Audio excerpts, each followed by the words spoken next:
Welcome to Mother Miriam Live on the Station of the Cross Catholic Radio Network with live video streaming brought to you by LifeSite News and the Station of the Cross. Call Mother with your questions at 1-877-511-5483 or email her at mother@thestationofthecross.com. You can view the live stream on Facebook at Mother Miriam Live.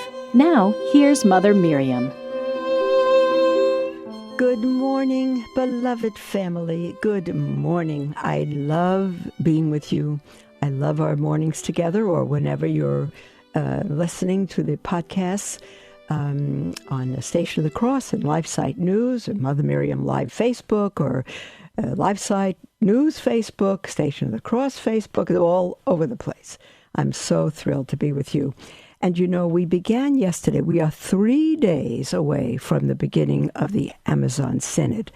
I shudder to think that it's even going to take place, but it is.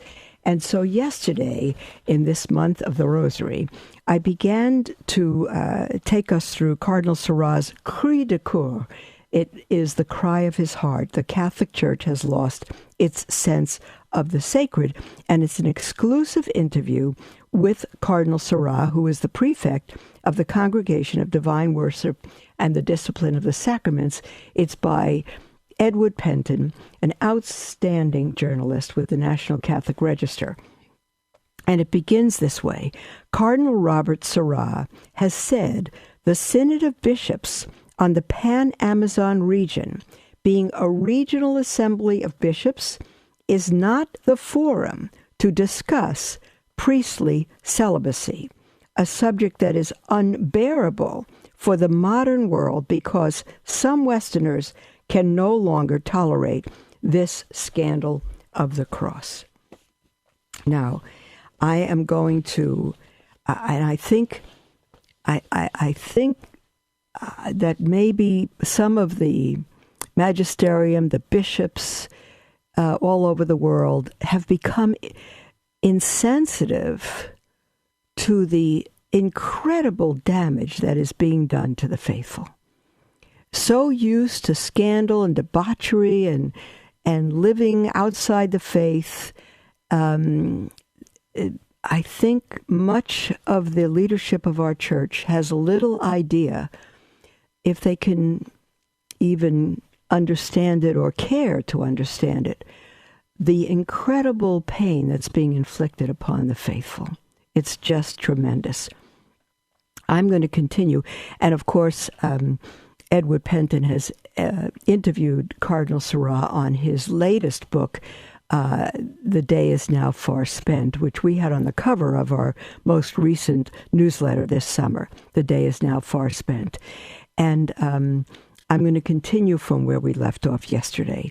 The interview, right in the middle of Cardinal Sarah's comment, he says, even as everything seems to be in the process of being destroyed, we see the luminous seeds of rebirth emerging. I would like to mention, the Cardinal says, the hidden saints who carry the Church in particular, the faithful religious who put God at the center of their lives every day. Monasteries are islands of hope. It seems that the vitality of the Church has taken refuge there, as if they were an oasis in the midst of the desert, but also Catholic families who concretely live the gospel of life while the world scorns them. Christian parents are the hidden heroes of our time. Oh, beloved, I absolutely second this holy cardinal's words. Christian parents are the hidden heroes of our time, the martyrs of our century. Finally, he says, I want to pay tribute to so many faithful and anonymous priests who have made the sacrifice at the altar the center and meaning of their lives. By offering the holy sacrifice of the Mass daily with reverence and love, they carry the Church without knowing it. Now, Edward Penton asks this question of Cardinal Sarah. How does this book, and that is The Day is Now Far Spent, Cardinal Sarah's most recent book. How does this book complement your two previous volumes, which were titled God or Nothing and The Power of Silence? What does this one add to those two?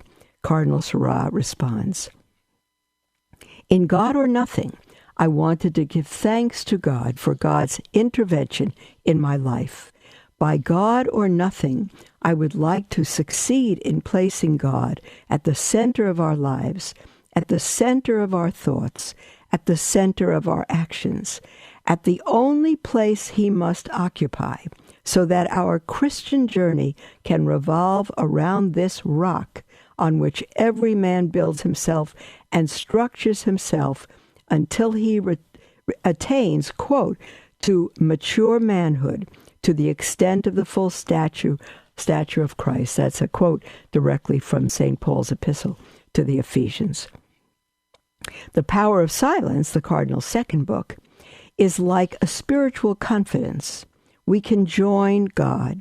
We can only remain in him in silence. And then Cardinal Sarah says, this last book is a synthesis.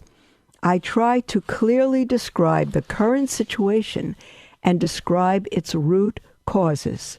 This last book indicates the serious human and spiritual consequences when man abandons God. But at the same time, The Day is Now Far Spent, the title of Cardinal Sarah's latest book, The Day is Now Far Spent, strongly affirms that God not only The Day is Now Far Spent strongly affirms that God does not abandon man, even when man hides behind the shrubs in his garden like Adam. God goes in search of him and finds him. Hence, a glimmer of hope for the future. And this journalist, Edward Penton, then asked Cardinal Sarah, in recent years, the Church has suffered many controversies related to the questioning, according to some, of the Church's moral teaching by Church leaders, for example, on Amoris Laetitia, translated The Joy of Love, ignorance of the magisterium of John Paul II, which the Pontifical John Paul II Institute has recently modified in a clear manner, efforts to undermine Humanae Vitae, which translates human life, and the revision of the death penalty, to name just a few. Why is this happening, and should the faithful be concerned? Cardinal Sarah responds, we are facing a real cacophony from bishops and priests. Everyone wants to impose their personal opinion as a truth. But there is only one truth, Christ and his teaching. How could the doctrine of the Church change? The gospel does not change. It is still the same. Our unity cannot be built around fashionable opinions. The letter to the Hebrews says, quote, Jesus Christ is the same yesterday, today, and forever. Do not be carried away by all kinds of strange teaching. It is good to have our hearts strengthened by grace and not by foods which do not benefit those who live by them, end quote. That's Hebrews chapter 13. Because of my doctrine, says Jesus, my teaching is not my own, but is from the one who sent me. That's John chapter 7. God himself often repeats it to us. Quote, I will not violate my covenant. The promise of my lips I will not alter. By my holiness I swore once for all. Right out of Psalm 89. Some people use Amoris Laetitia to oppose the great teachings of John Paul II. They are mistaken, Cardinal Sarah says. What was true yesterday remains true today. We must hold firmly to what Benedict XVI called the hermeneutic of continuity. The unity of faith implies the unity of the magisterium in space and time. When a new teaching is given to us, it must always be interpreted in coherence with the preceding teaching. Hold on. If we introduce ruptures, Cardinal Sarah says, we break the unity of the Church. Those who loudly announce revolutions and radical changes are false prophets. They are not looking for the good of the flock. They seek media popularity at the price of divine truth. Let us not be impressed. Only the truth will set us free. We must have confidence. The magisterium of the Church will never contradict itself. When the storm rages, Cardinal Sarah still speaking, when the storm rages, you have to anchor yourself to what is stable. Let us not chase after fashionable novelties that may fade before we have even been able to grasp them. Ed Penton comes in again with another question for the good Cardinal. He says, to what extent, Cardinal Sarah, to what extent do you believe, as some critics do, that post-conciliar liturgical reforms have led to the current crisis in the Church of which you speak in your book?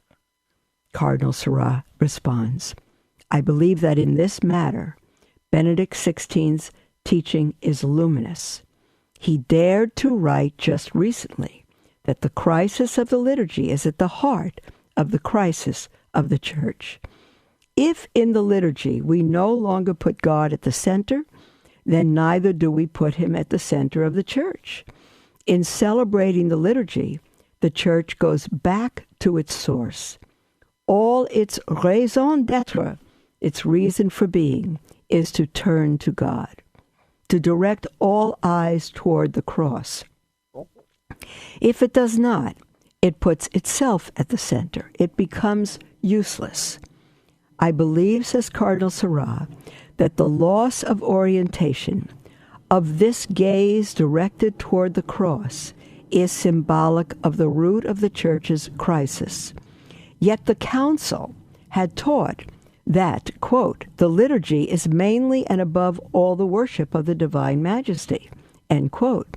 We have made it a flatly human and self-centered celebration, a friendly assembly that is self-aggrandizing. It is therefore, says Cardinal Sarah, it is therefore not the council that must be challenged, but the ideology that invaded the dioceses, parishes, pastors, and seminaries in the years that followed. This is Cardinal Sarah's thought. I know that many disagree with that. Cardinal Sarah continues, we thought the sacred was an outdated value, yet it is an absolute necessity in our journey toward God. I would like to quote Romano Guardini, quote, trust in God, nearness to him, and security in him remain thin and feeble when personal knowledge of God's exclusive majesty and awful sanctity do not counterbalance them. That's a quote from Romano Guardini's Meditations Before Mass, which he wrote in 1936.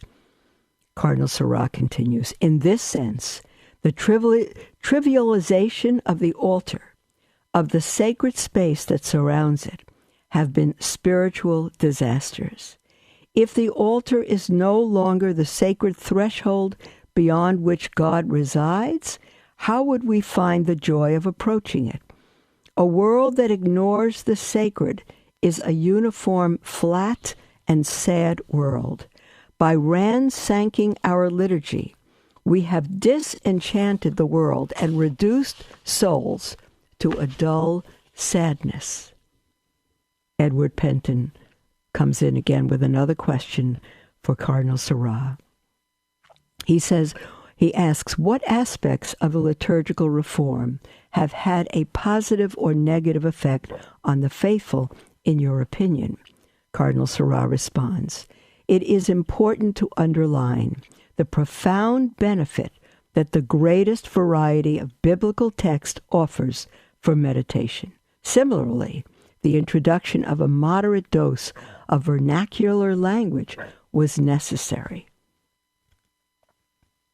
Above all, again, this is Cardinal Sarah speaking, above all, I believe that the concern, Cardinal Sarah says, for a deep and theological participation of the faithful is a major teaching of the Council. I'm out of respect for Cardinal Sarah's words here.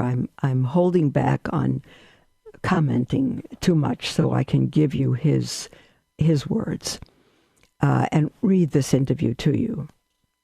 Unfortunately, Cardinal Sarah says, it has been misused for agitation and activism.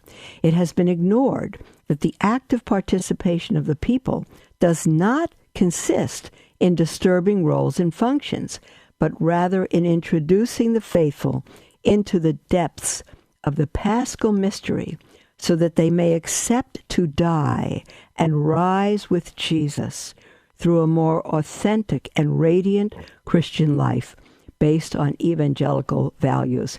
I will insert here, beloved, an illustration taking one of the women who entered our community. She had never been to the Latin Mass, and when she started going with us, she said, her words, "I hate it. I hate it. I love singing, and I love holding hands, and I love praising God, and I love the involvement at Mass. I love our participation at Mass." And we told her that there's no less participation at the Latin Mass. In fact, there's less distraction and a increased, deeper participation in worship, and she couldn't see it at all. But if she wanted to remain with us, that's where she went. And it didn't take her more than 2 months. She came to me and she said, "I don't want to go back to the Novus Ordo anymore."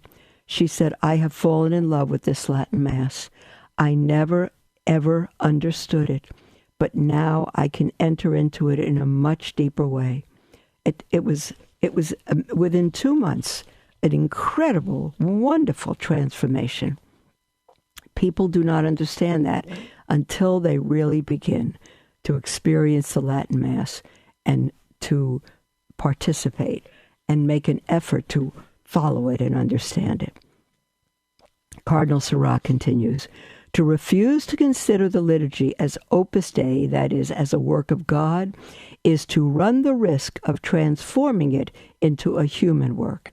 We then enjoy inventing, creating, multiplying formulas, options, imagining that by talking a lot and multiplying formulas and options, they will be better listened to. Cardinal Sarah says, I believe that Sacrosanctum Concilium is an important text to enter into a deep and mystical understanding of the liturgy. We had to get out of a certain rubricism. Unfortunately, it has been replaced by a bad creativity that transforms a divine work into a human reality. I tell you, this is a point a little confusing for me. We had to get out of a certain rubricism. I'm wondering if Cardinal Sarah means the rubrics of the Latin Mass, the Mass of the Ages. I'm not sure. He doesn't specify exactly what he means.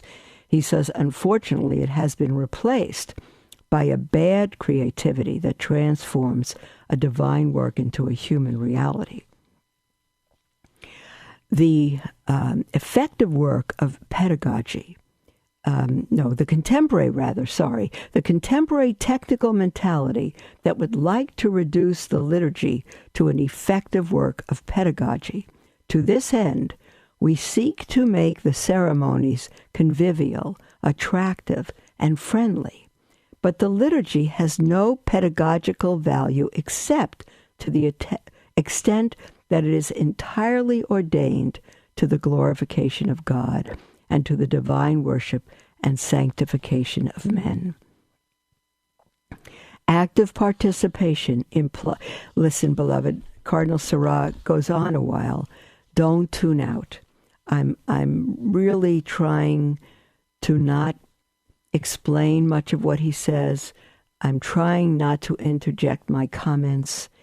I'm trying to read purely what Cardinal Sarah says. He is a wonderful and a holy cardinal who is deeply grieved at the current situation in the church.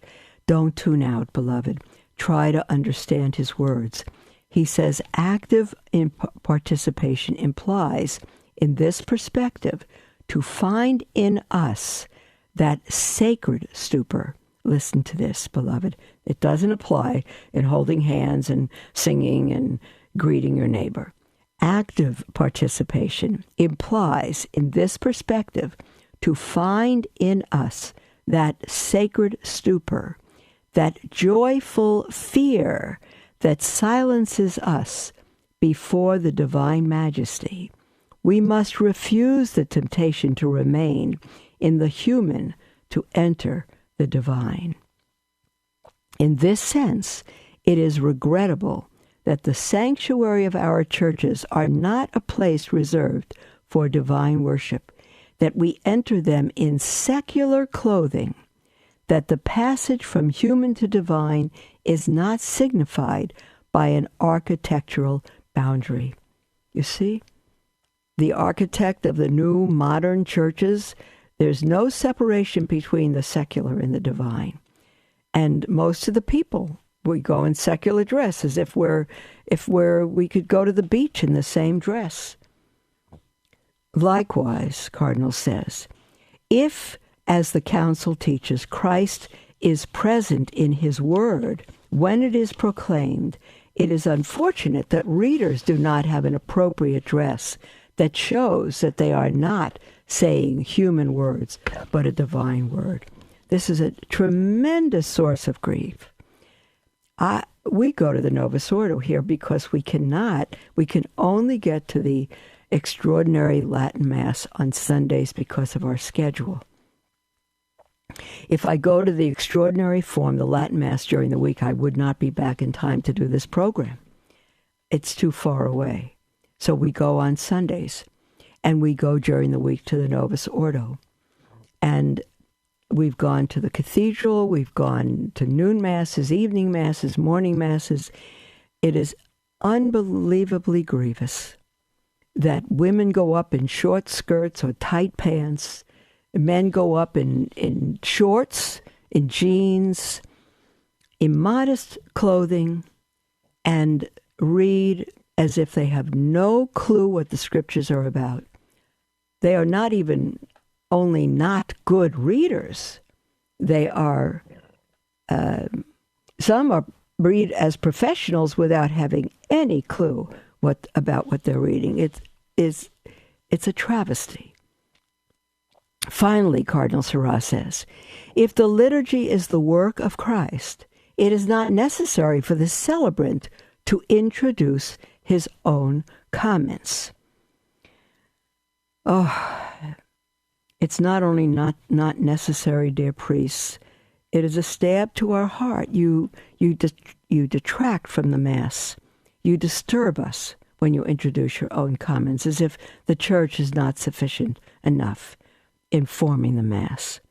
It is not the multitude of formulas and options, as well as the continual change of prayers and an exuberance of liturgical creativity that pleases God, but metanoia, the radical change in our lives and behaviors seriously polluted by sin and marked by liquid atheism. That is to say we believe in God and live as if he does not exist.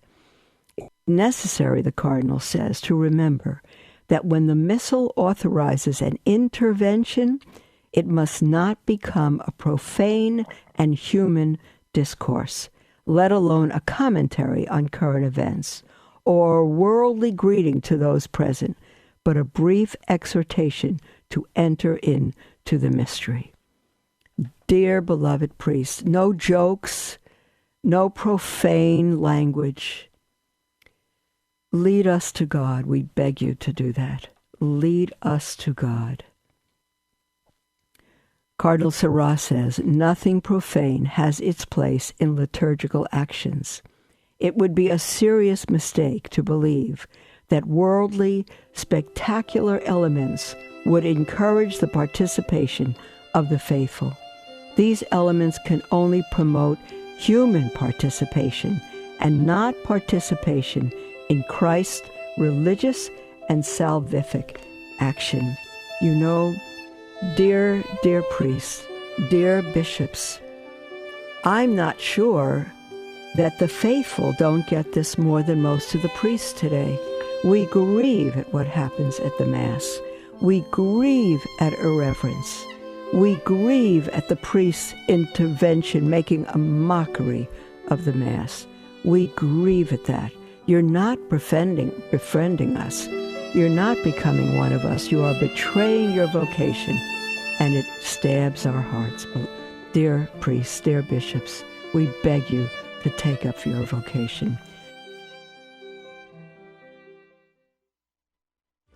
Are you having a hard time keeping up with all that's going on these days in the Vatican? Did you know that LifeSite puts out a monthly print news magazine in beautiful full color? Our magazine, Faithful Insight, gives you all the most important coverage from Rome and lets you read it away from the computer, phone, or tablet. It summarizes dozens of new happenings down to the essentials, but provides full analysis on all the most important developments. Faithful Insight brings you the coverage of the Vatican that you know and expect from LifeSite in a different form. It has received high praise from cardinals, bishops, priests, and faithful who want to stay abreast of the most crucial battle in our time, the battle for the soul of the Church. Subscribe today at faithfulinsight.com, and may God bless you.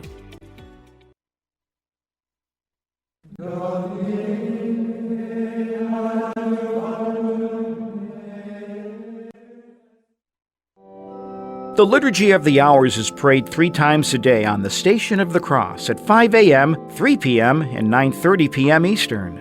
The Liturgy of the Hours is a meditative and efficacious way to foster habitual prayer. It is the daily prayer of the Church, prayed throughout the world by priests, religious, and laity. For details about each hour or more information about the Liturgy of the Hours, visit thestationofthecross.com.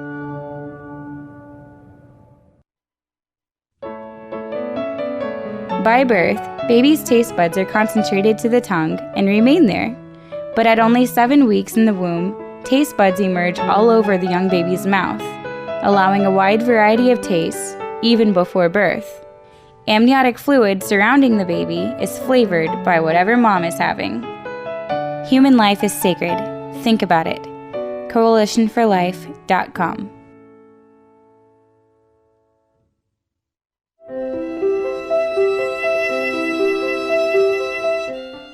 Welcome back, beloved, to Mother Miriam Live. What do we say? This is a pre-recorded program for you. It's brand new. It's fresh. It is October, is it 3rd, I think? And just a few days before the beginning of the Amazon Synod. So we have been focusing on so much written about that. And the truths of our faith and the necessity to protect your families and raise them in the truth of the faith. So you can certainly email at mother@thestationofthecross.com. Let me say that again, mother@thestationofthecross.com. You could email, but we'll have to hold our live calls until we are absolutely live. But this is fresh and pre-recorded for you today, and we're going to answer your emails right now. We have an email from Fran, who writes, "Dear Mother, I've just watched a live broadcast of your show. Today you read about the Pope's proposal on a globalized educational pact. I agree this is not biblical, but how do we get that across to those who believe the Pope is in the right and are ignorant of his non-Catholic sentiments?" What I would say is, don't focus so much on the Pope as on the truths of the faith. The simplest thing that I can suggest is that you go online and you do a search for Cardinal Burke and Bishop Athanasius Snyder on the Synod of Bishops. And you will be able to download the errors of the Synod, the errors of the working document of the Pan-Amazon Synod. You will be able to download even a more recent document on their duty and our duty to correct error, even if it comes from the Holy Father. And so they can read that. They can read that directly. Many, many, many pages on that. Also, the Society for Protection of Unborn Children has produced, under its head, John Smeaton, a magnificent, lengthy article, which you could also download. It's titled, Vatican's and Catholic Bishops' Promotion of Dangerous Teaching on Sex Education Will Add Fuel to the Raging Fire of Child Abuse. You can download all of that, dear Fran. You should have no problem at all. You can look at the headlines from LifeSite News, lifesitenews.com, and you'll find all the information there. We have an email from Mary Ellen who writes, Dear Mother Miriam, thank you for your LifeSite broadcast in which you explained the Pope's new plan for the Catholic Church, which is to embrace and teach our children a new humanism, requiring obedience to the UN, which includes abortion and contraception, to the UN's teaching. Thank you for sounding the alarm. I want to share with you, she says, I want to share with you some important events from Scripture and in the heavens which have revealed certain dates. Hold on a moment. I have to sneeze.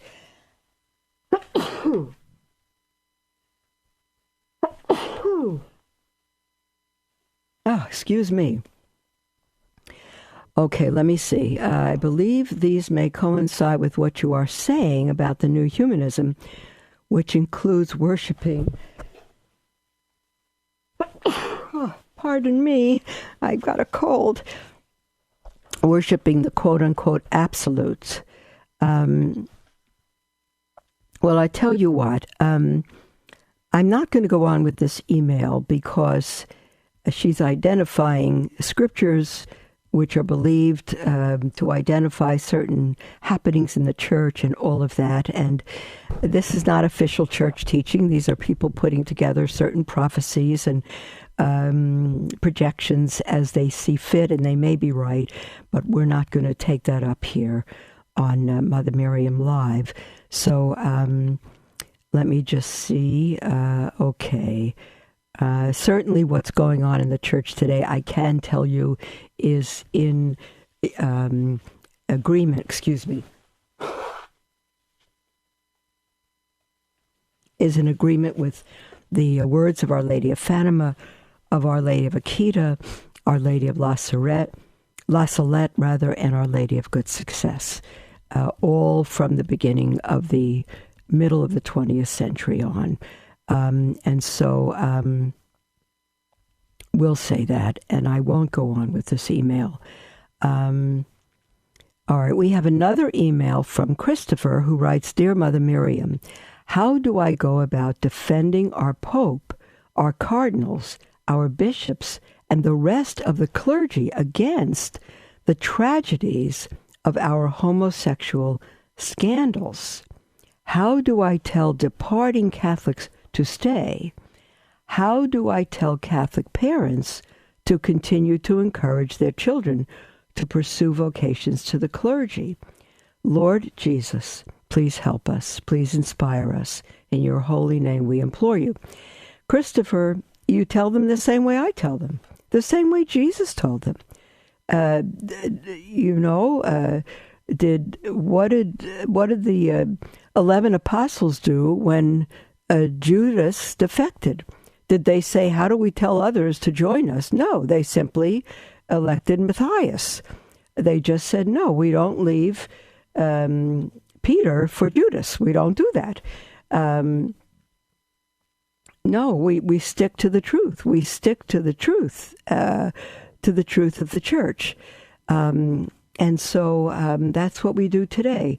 We tell people that the church, it's a statement of Frank Sheeds, the church is the cause of the holiness of its members, but its holiness is not measured by their response. I'm going to repeat that after I blow my nose. Excuse me.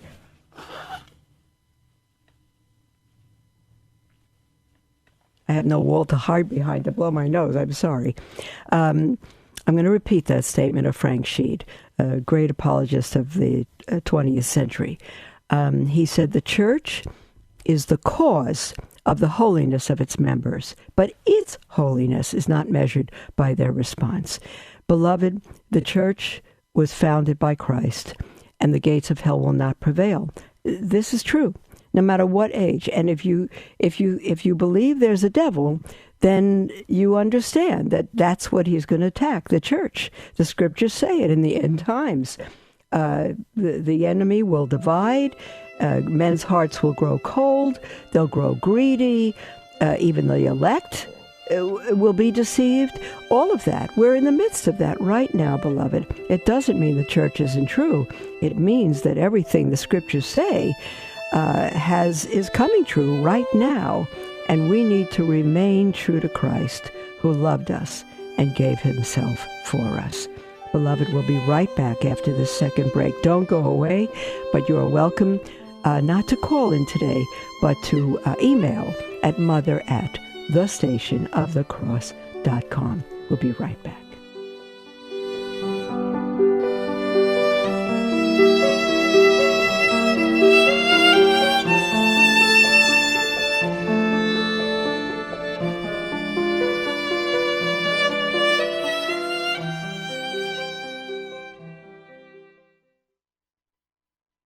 There was no single event. It was more gradual. Eventually you don't go one Sunday and then you don't go 2 Sundays in a row.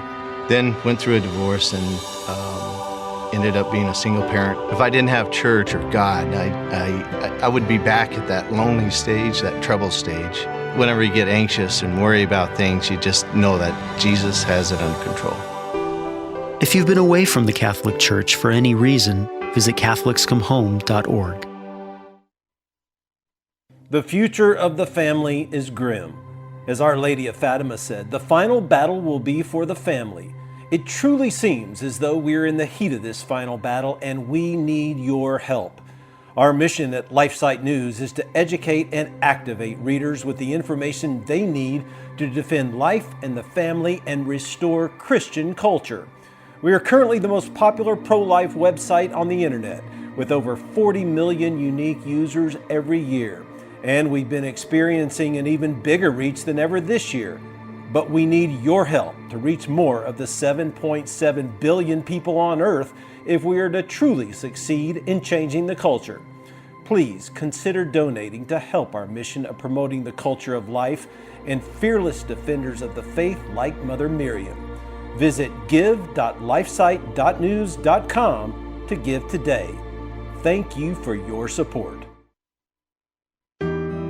Tune in weekdays from 6 to 7 a.m. Eastern for Sermons for Everyday Living. There's no better way to start your day than with spiritual formation from inspiring priests. For details about upcoming episodes and for podcasts of past shows, visit thestationofthecross.com and click on Sermons for Everyday Living under the Programs tab. That's Sermons for Everyday Living, weekdays from 6 to 7 a.m. Eastern on the Station of the Cross.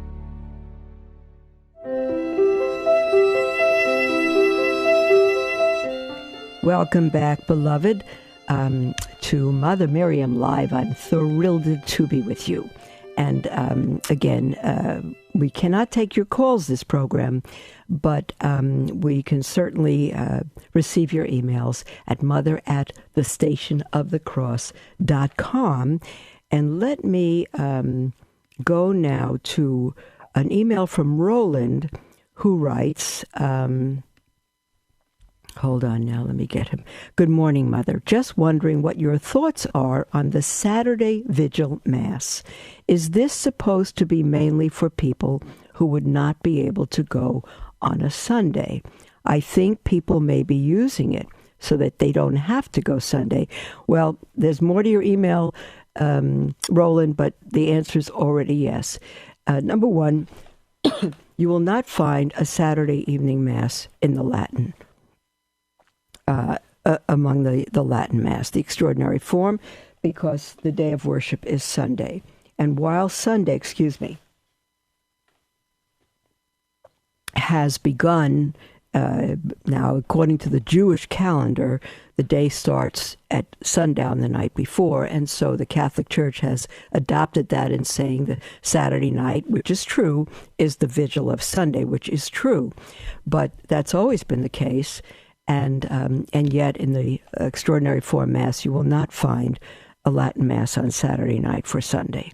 But in the Novus Ordo, you do.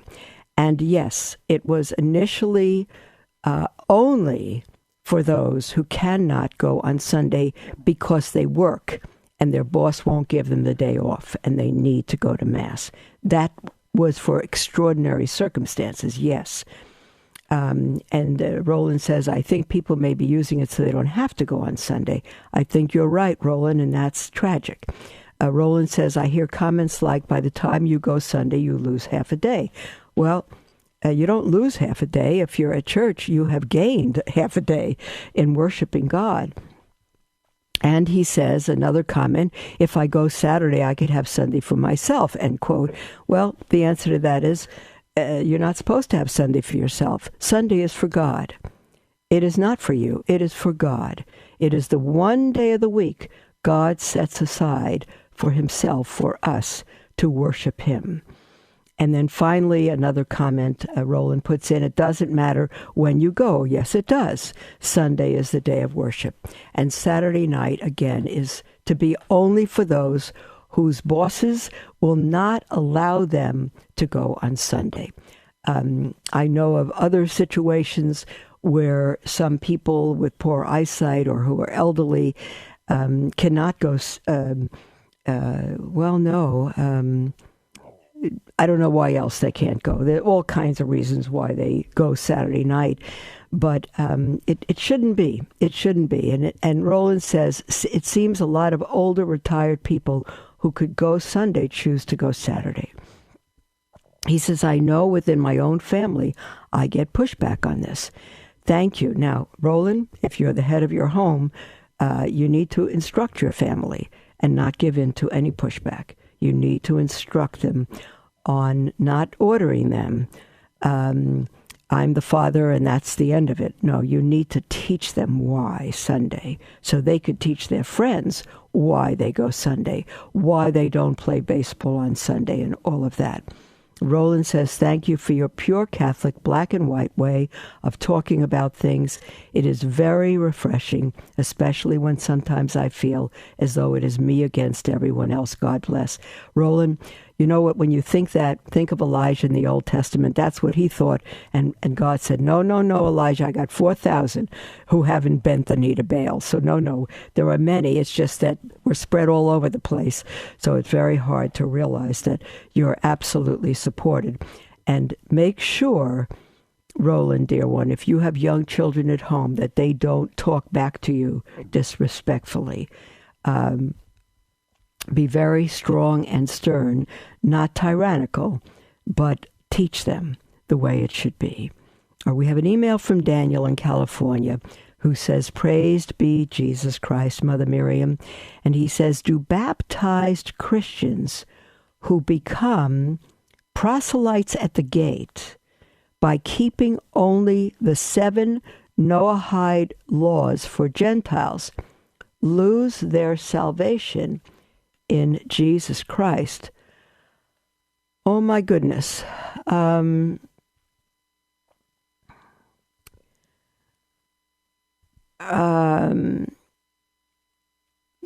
This is a lot to go into now.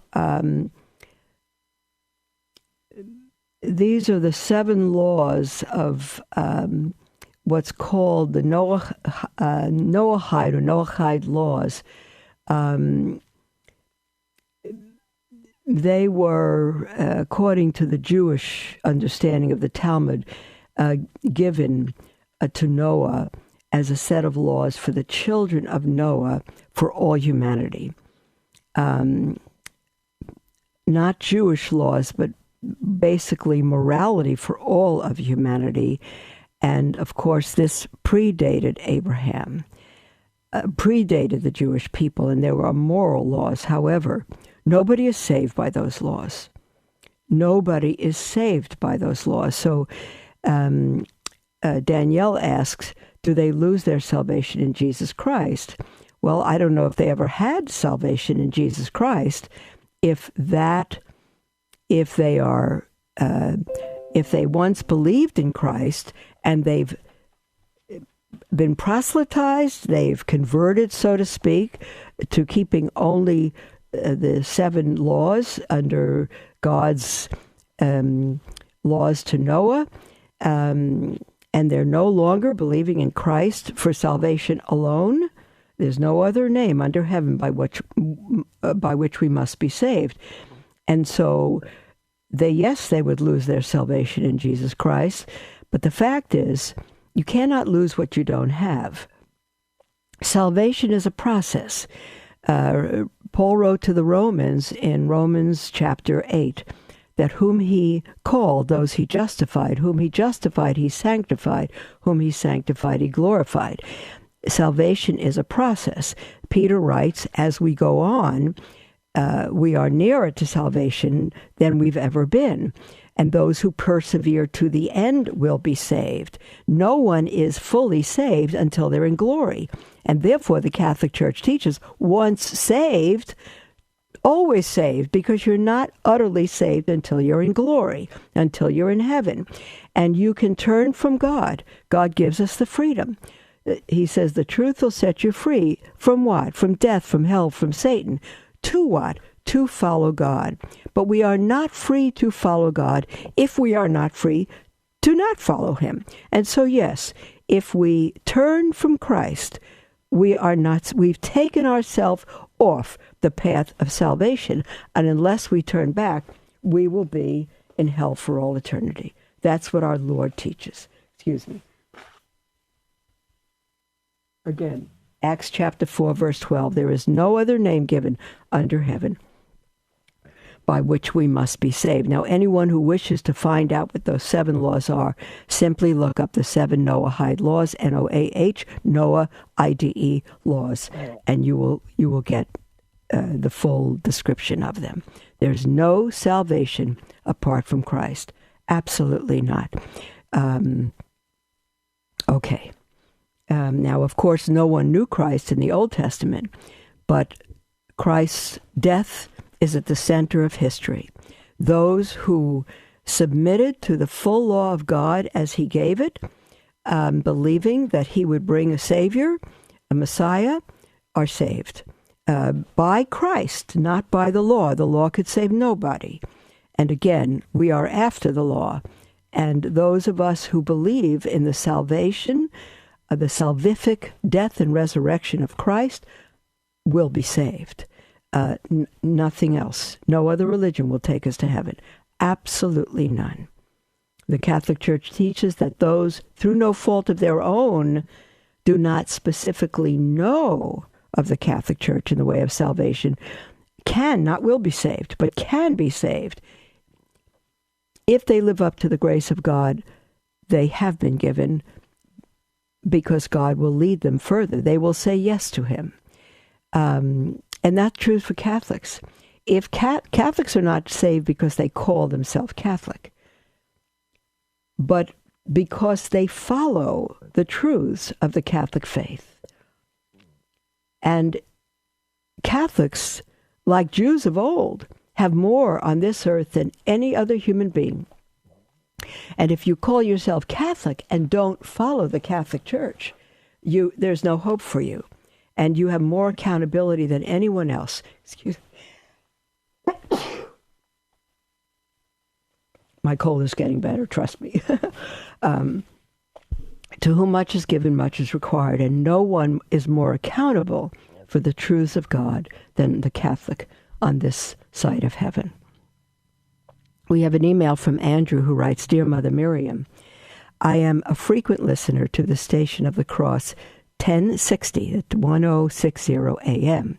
I have been following your program over the last year. I have some comments and overall concerns, and the concerns is written in capital letters, in reference to your stances and interpretation of doctrine and relationship to the Holy Father. First, Andrew says, I would like to express that I do agree that we are living in times when God is not the focus of the family, and we are coping with the reality of secularization. I can speak for my local area in Boston that it has become less Christian. I support, Andrew says, and appreciate that you express the need for a return to the sacramental life of the Church and the need to allow Christ into the hearts and minds of our nation. This is imperative that you continue to speak about and to inspire others to do so. We are experiencing as a church decreased mass attendance, less vocations to the priesthood, religious life, and even overall lay involvement. These are all realities, and the need to address them is essential for the survival of the Catholic faith. Hold on again.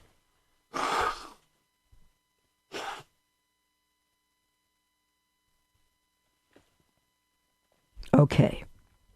However, Mother Andrew says, I am deeply concerned that you have implied and even promoted the extraordinary form of the Mass as superior to the Novus Ordo ordinary form. Pope Benedict, when he initiated the motu proprio on the Mass, allowing for the extraordinary form to be used, he did not in any way call for it to replace the Novus Ordo Mass. You have promoted the need. Okay, so now that's one point. And you say, I'm deeply concerned that you have implied and even promoted the extraordinary form of the Mass as superior to the Novus Ordo ordinary form. I do believe that, Andrew. I do believe that the extraordinary form is superior. I believe it's more reverent. I believe it's more in keeping what God has given and what has been the Mass of the ages. I do believe that, dear Andrew. And again, Pope Benedict initiated the motu proprio in the Mass, allowing for the extraordinary form to be used. He didn't in any way recall it to replace the Novus Ordo. No, he didn't. But what he did was bring back the Mass of the ages. Andrew says, you have promoted the need for women wearing veils at Mass and a return to a church that is long gone, of 1955, which is not coming back. I have not promoted the need for women wearing veils at Mass and a return to a church that is long gone. The church is not long gone. It has been suppressed in great ways, in tragic ways. It is not gone at all. The gates of hell will never prevail against it. Andrew says you have, and the women to wear veils, I do promote that. It's not a demand, but it certainly was always the case in the past, always the case in the synagogue, the case in the early church. And as Dr. Alice von Hildebrand says, women do not wear veils because they are inferior, but because they are sacred. What is sacred is veiled, just like the tabernacle. Andrew says you have also in your program questioned the Second Vatican Council's documents on the Mass, on Christian unity, and a variety of other topics. I've never questioned the Second Vatican's documents. I have never brought those documents or quoted from them. I have not done that. You seem to be calling for a more militaristic church and triumphant, which looks at the world as evil and to separate oneself from the world. Well, we need to be in the world and not of it. We do need to separate ourselves from its evil. Again, we need to be living in it and not be of it. Dear Andrew, there's our closing music. I will take up your email on our next program tomorrow. I promise you that, because I haven't gone through it. So we will continue tomorrow, beloved. God bless you. Keep the faith with every cell in your body. God bless you. We'll speak with you tomorrow.